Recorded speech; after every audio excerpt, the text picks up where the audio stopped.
I've had this kit now for a couple of weeks, as of the date of this was being recorded. I got it second-hand from Graham Russell Drums. When I first saw it on Graham's website, I kind of didn't really, I saw it and noted it, but didn't pay it too much attention. It was kind of like, oh, that's nice, and then just sort of moved on. And I didn't really give that much thought about it. And then I came back to it, and I gave it a little bit more thought. And I think actually I may have passed on it mentally again, actually. But and then something called a 10% off bank holiday sale thing happened, and I gave more more thought to it. I didn't really, up until the point that I did start seriously looking at it, realise that it was, in fact, 12, 14, 18.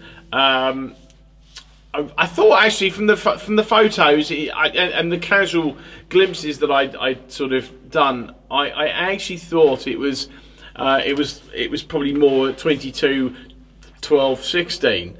But as I said, I wasn't really paying that much attention to it. And when I kind of looked at it a little bit more, I think it kind of probably made a little bit more sense as to why it hadn't sort of immediately sold, because it's I wouldn't say it's less desirable sizes, because obviously plenty of people play these sizes, but I think for sort of run-of-the-mill general playing, if you're not playing jazz, then these sizes probably aren't going to be the sort of the fastest sellers, I would imagine. Or certainly if it's for someone like me who's got a kit or two, or many,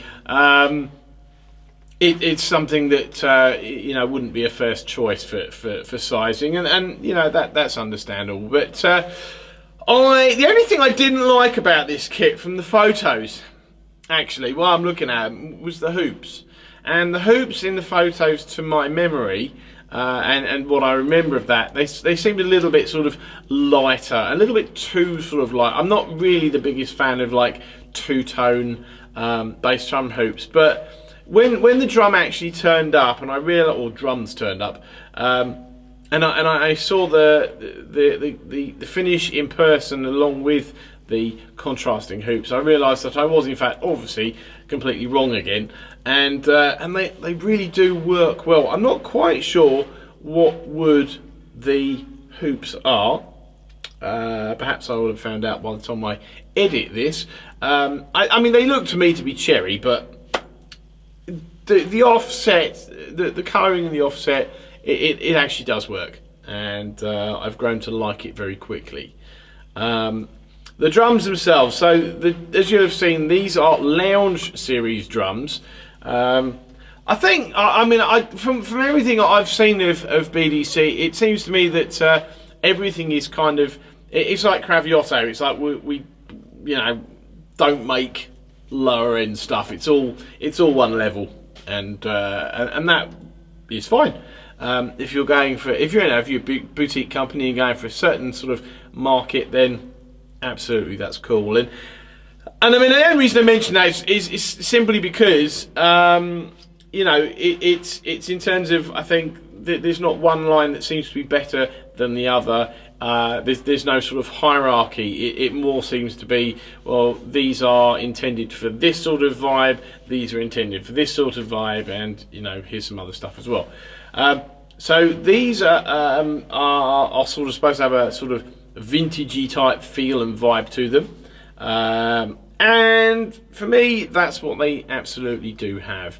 I think from looking at them originally, it was kind of like, nice, but I'll move on. But now, after I studied them and looked at them, and now I've got them, I really do like. I really do like the finish on them. I'm not going to actually lift this up. I was going to lift it up, and then I thought if I do, then the tom mount's going to fall off. But as you'll see, I love the finish, because it's actually to see the drums up close. I think you get to appreciate a little bit more of the nuance of the wood. Now the wood is mahogany and Scandinavian birch. but it's mahogany on the inside and mahogany on the outside as well. And you've got the palladium lugs, which are the sort of Art Deco thing. A few people have commented to me about how much they remind them of another drum company, sort of North American based. I mean, I actually didn't really notice that until someone mentioned it to me, but yeah, you can absolutely see it, can't you? But I think they look nice, and you know what, the chrome work is very, very it's very, very shiny. You know, it's sort of, you know, I don't know if that sort of takes after the old Premier hardware, which was always supposed to be some of the best in the business. But you know, the two toms have got 2.3 mil. Well, they certainly feel like they're 2.3 mil thick triple flange tubes on them.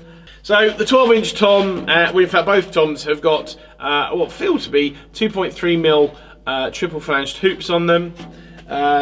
All of the lugs are double-ended, and well, I tell you what, you can see the floor tom leg bracket design as well.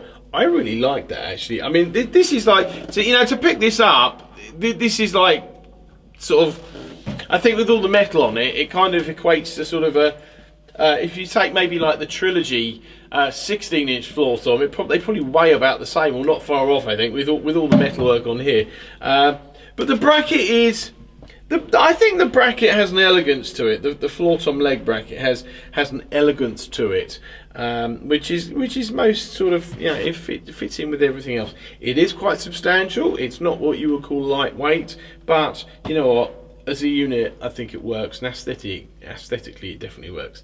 But the drums came to me with, and these are all stock heads, coated ambassador on top, clear ambassador on the bottom. The bass drum, now, weirdly, I mean, it's come with a logoed smooth white, I think it's an ambassador on the front, and it came with a clear PS3 on the batter side. Now I actually changed it out so it's a coated PS3. There must have been a reason for why it's shipped with that. I know it was shipped with that because it has the logo on it as well. So bit of a strange one for me, but you know, I don't know. What else? Oh, so the bass drum has, I've got at the moment, I kind of wanted to keep her, I didn't want to have it wide open. I haven't got a hole in the front, and to be honest, I don't know if I'm going to put a hole in the front. Jury's still out on that one, I think. Having recorded this though, I remain a little unconvinced that it actually needs a hole in the front. So at the moment, I'm going to leave it as is.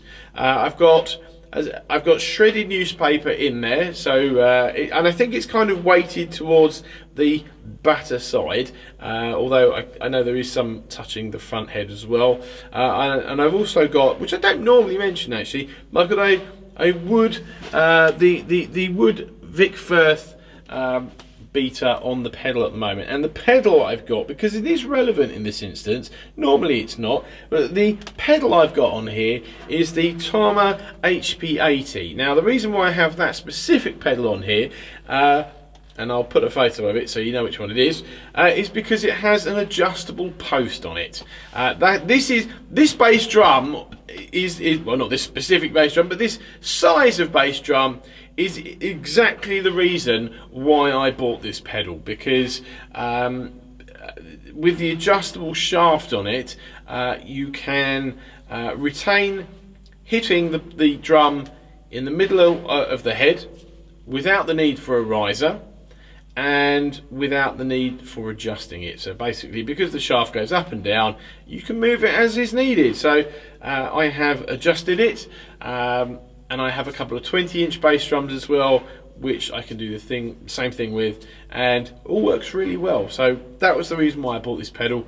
So with the 12-inch tom, they are on British drum company Tom Springs. Now, if you've not come across these before, they're basically little plastic clips, sort of that high and about that wide, and they fit onto the drum, and specifically for mounting these drums in in a snare basket, and it kind of increases the resonance, but you can also manipulate the resonance with them, depending on it. Well, to be fair, if you actually mount them correctly, which I don't have, I don't think, but they still work just fine for me.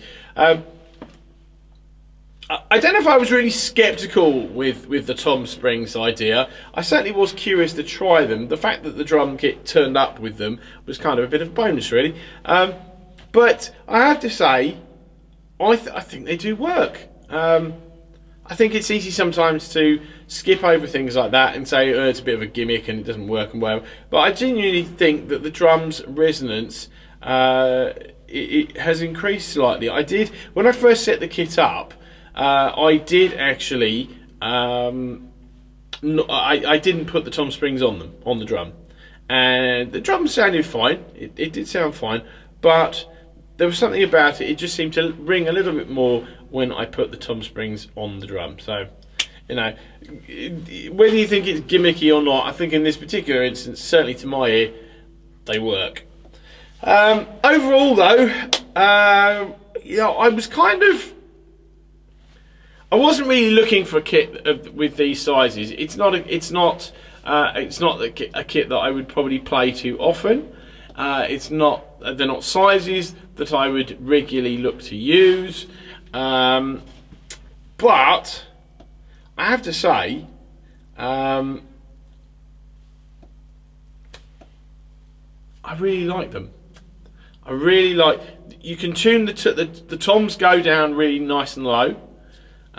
You know, for their respective sizes. The kick drum sounds fantastic, and it's not something I can really replicate, but when I was doing the video a couple of days ago, I had the P&D on, and between the mix in my ears and the P&D, it was almost perfect. It was almost perfect. It really was.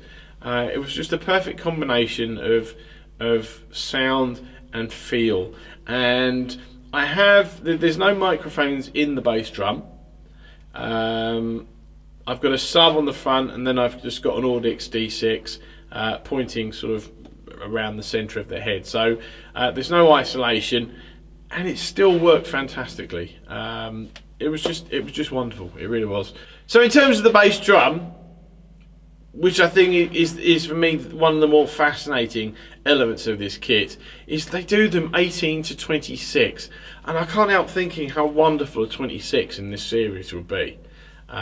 They do have sort of rounded edges on them. They do have a real sort of vintage vibe. Let's face it, it's a sort of a club date type thing going on here, and I've got to say though that the bass drum, there's something about it. I mean, there's something about the whole kit really, but like, I would love to play a 26 lounge series just to see what it would be like. I'm sure it'd be fantastic. But anyway, look, here you go. This is what they look like. This is what they sound like. Hope you enjoy the videos. Please subscribe. I'll see you soon.